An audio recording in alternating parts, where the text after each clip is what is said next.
Hey everyone, it's Bricks College here. Welcome back to my channel. Today, we have a video about the Series 4 finalists for the Bricklink Designer Program. These finalists were just announced, so I wanted to get a video out as soon as possible. But a video for the Series 3 finalists is coming soon, so subscribe if you like this kind of content. I also have some non-Bricklink related LEGO videos planned, so those should be coming soon as well. Now, while the designs were announced today, the designers still have until January 1st, 2025 to refine their designs. And crowdfunding will only begin in February 2025, so we're still a long ways off from actually being able to buy these. That being said, I'm super excited about these sets, especially because 3 of them were on my list of favorite sets for the series. That video will be listed in the description below if you're interested. Now let's take a look at the sets. First up, we have Merchant Boat by Nicolas Carlier. Then we have Wild West Train by iLucky. Medieval Seaside Market by Bricks Fan Wee. Siege Encampment by Sleepless Night. And finally, the Riverside Scholars by Hanwaz. Because I've already gone over 3 of these in my previous videos, I'll have timestamps to each one in case you want to skip ahead. Now let's take an in-depth look at each of the designs. First up, we have the Merchant Boat by Nicolas Carlier with 1,933 pieces, which means it's going to cost about $200. I love the way this boat looks. It was in my top 3 favorite sets of this wave, and I'm super glad it got picked. I think it's really colorful, and it looks a little bit too big to be realistic, but I honestly like that even more because it makes it look more fantastical. I like the clear layering of the stories and all the places that the minifigures have to be on the boat. It looks like it's big enough to be a commanding display piece without being too large for regular shelves. The modular design gives nice access to the interior, which is also well detailed. As we saw from the Parisian street, this designer excels at making spaces that look lived in. On the first floor, we have the home area of the houseboat, with a little kitchen, dining room, and a bed tucked away beneath the stairs. The back of the boat has a stairway to the second floor, and I appreciate the effort that the designer went through to make sure that all parts of the boat were accessible to minifigures. The boat is piloted from the second floor, and it looks like this is also where the merchants store most of their profits. I like the detail of the balcony with the fishing pole, though I wonder why there's a balcony on the other side with no way to access it. Also, based on the stairs to get onto the boat, it looks like if they try to fish while docked, they'll end up just hitting the dock. But it's great to have a balcony where the minifigures can look out over any town that they've docked at. Outside on the second floor is a balcony with this large smokestack. The smokestack adds some more visual weight to the front of the ship while still keeping in theme with the rest of it, and I like the detail of the telescope on the balcony. The roof portion is also very nice, with what looks like a stained glass window in the back and dormer-style windows coming out of the roof. This is a super detailed build. I love all the crates of goods around the ship, I like the parrot, and I like the extra steering wheel on the back of the house. The back of the ship looks a little bit stubby, but this ship doesn't look like it's meant to go fast anyway, so I don't mind that. As you can probably tell, this is one of my favorite designs to come out of the Bricklink Designer Program, and I'm already setting aside money so that I can pre-order this on the first day. Next up, we have the Wild West Train by iLucky with 2,760 pieces, which means it's probably going to be about $250 to $300. That might be a lot of money, but for that price, you get a beautiful, comprehensive display piece from a theme that LEGO hasn't been focusing on in recent years. It's great to see that fans still enjoy Wild West themed things, with first the general store and now this winning. This piece would look great on its own, but also would work well with the general store if you bought it in Series 1 or with any other Wild West sets that you have. The engine has a beautiful silver and red design, and it looks slightly worn down, which is common in Wild West depictions. I love the greebling on the side, especially this use of the paint roller. And I like that the cowcatcher at the front was built custom instead of using one of LEGO's default pieces. Of all the cars, the coal car somehow looks the least worn down, and I love the red and gold design on the side. While these will unfortunately be stickers, I think that they were important to adding some detail to the side of the build. The passenger car continues that design and has a nice place on the front and back for a minifigure to stand. At the end is a cattle car, which is my favorite part of the whole set. I love the use of sideways stacked plates to really give it the weathered wood look. And the sliding door looks like it gives plenty of room to move things in and out. I also like that the simple roof design was broken up with some rusted looking pieces as well as a little thing sticking up in the center. The train sits on tracks with a little bit of surrounding environment built in, but it's not overly built, and it comes with enough minifigures to populate the scene. The inside of the passenger car looks exactly how I imagine trains from that era to look, and it looks like it has a decent amount of space as well. The luggage car has a horse inside and some nice detailing. It's always nice to get extra LEGO animal pieces, especially in Wild West sets where the minifigures need their horses. The water tower and windmill both look appropriately rickety and add to the overall atmosphere of the project. I love the look of this train overall, and I'll be very tempted to pick one up. Next up is the Medieval Seaside Market by Bricks Fan Wee, with 2,183 pieces, which means it's probably going to be about $200 or maybe $220. This set almost seems to me to be like a cross between the Lion Knight's castle and the recently released medieval town square, because it's a marketplace for civilians and has many civilian minifigures, but it's also fortified with castle walls and has Lion Knight minifigures to protect it. All the shops have nice looking distinct awnings. Starting from the left, we have a blacksmith and a baker. Next up is a snake charmer who might be selling some elixirs, though I'd question how well they work. Around the corner we have some food stalls, with what looks like vegetables, cheese, and some seafood. We can also see a fishmonger getting off their boat with their daily catch here, and while the boat is simple, I like the little brick-built sails. While the walkway itself doesn't have a lot going on, I appreciate the detail of the log tops on top of each of the pillars, and I also like the little chains over on the stone side.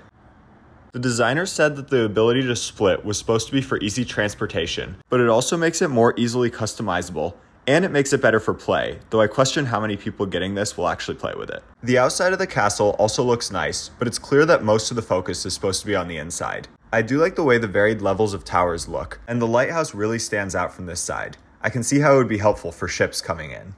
This little cart is simple enough that it doesn't add too many pieces to the build while still making it better for play and for more options for displayability. Also, like I said in the Wild West train, getting more Lego animals is always a good thing. The inside also looks well detailed and appropriate for the subject. I like this dark storeroom where it looks like they're making what I can only imagine to be grape juice. The designer said they made this to fit across multiple sub-themes, and I can see how this would be appealing to someone who's a fan of pirates as well as castle.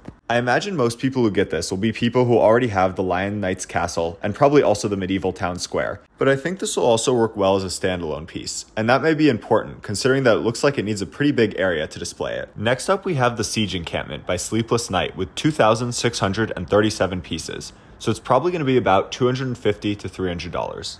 The design is made up of a bunch of smaller builds that would all be necessary when sieging a castle. Sleepless Night continues to grow the Black Falcon's army, giving them a castle in Series 1, and now giving them tools to raid another castle.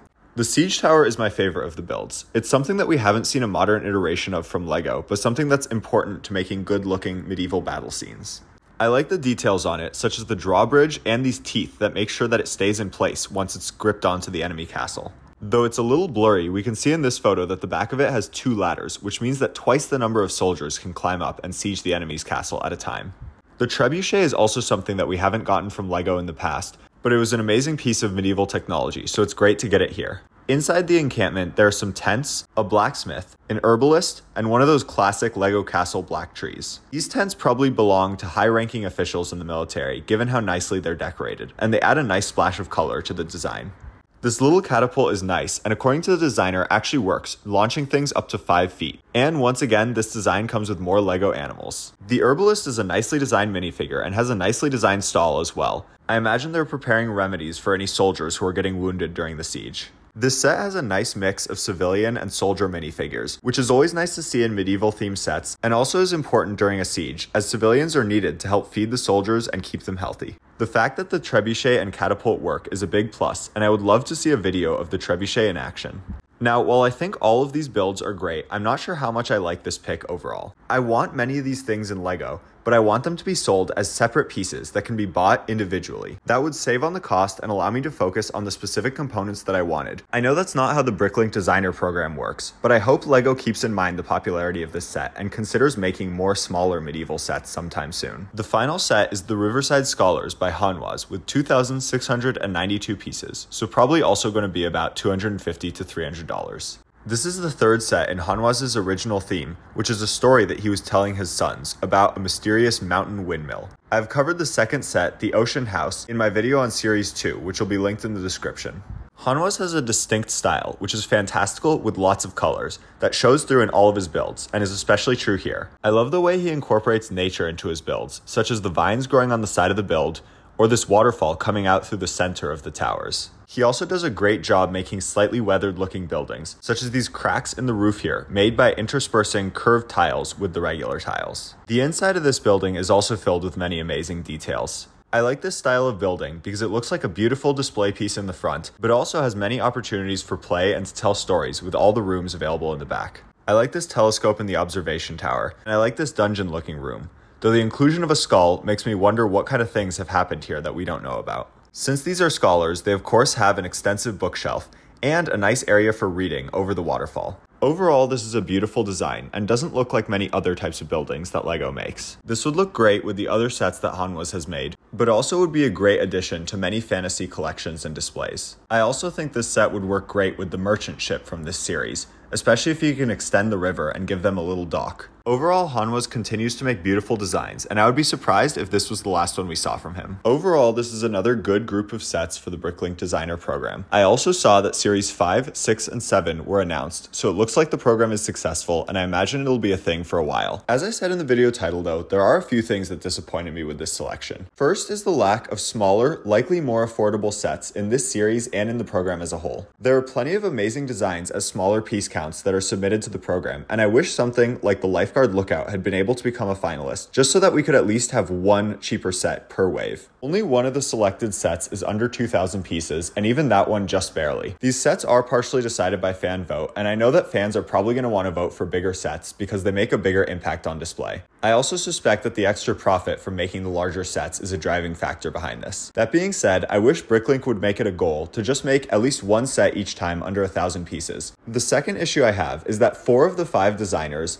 in this series have already been selected to have their sets made in a previous series. While these are all amazing designers, and I love to see them continue to make such great builds, I wish the program would let some new people have a chance, and I hope that it does so in the future. That being said, it doesn't take away from how great these designs are and how amazing the designers are who made them. I want to congratulate all 5 of these designers on the impressive accomplishment, and I can't wait to get the opportunity to pre-order some of these. If you have any thoughts about these sets, or about the video as a whole, I would love to hear them in the comments below. Thank you so much for watching the video. If you enjoyed it, a like would be greatly appreciated, and subscribe if you want to see more content like this in the future. I'll see you next time and have a great day.